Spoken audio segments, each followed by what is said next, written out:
সাদা শাড়ি হাওয়াই চটিতে সততার ঢং, একই সঙ্গে ভাইপো।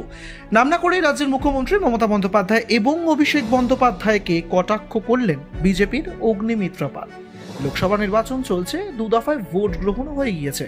এখনো দক্ষিণবঙ্গের বেশ কিছু জায়গাতে ভোট গ্রহণ বাকি, আর তার মধ্যেই যত সময় যাচ্ছে ততই যেন আক্রমণ পাল্টা আক্রমণ বেড়েই চলেছে। একদিকে যেরকম তৃণমূলও ছাড়ছে না, ঠিক তেমনভাবেই 1 ইঞ্চি জমি ছাড়তেও নারাজ পদ্ম শিবির। এবার গান গাইলেন কটাক্ষের সুরে অগ্নিমিত্রা পাল।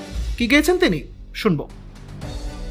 হাওয়া চটি সাদা শাড়ি, দেওয়াল নীল সাদা রং, এই সাজ দেখি এই করেছে কত সততার ঢং।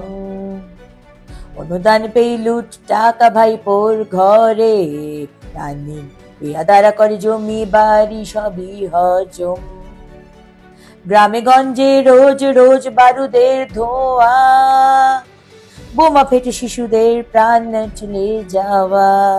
হীরক রানী অধীন রাজ্যে ফেরে না সুদিন, অবসাদে ডুবে বাংলা দীর্ঘদিন।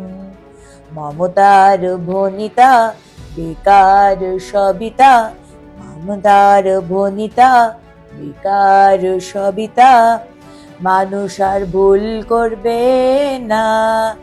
মমতার বাই বাইয়ের হলো ষোলো সূচনা, হীরক রানীর বাই বাইয়ের হলো সূচনা। ব্যুরো রিপোর্ট, এক ঝলকে ডিজিটাল।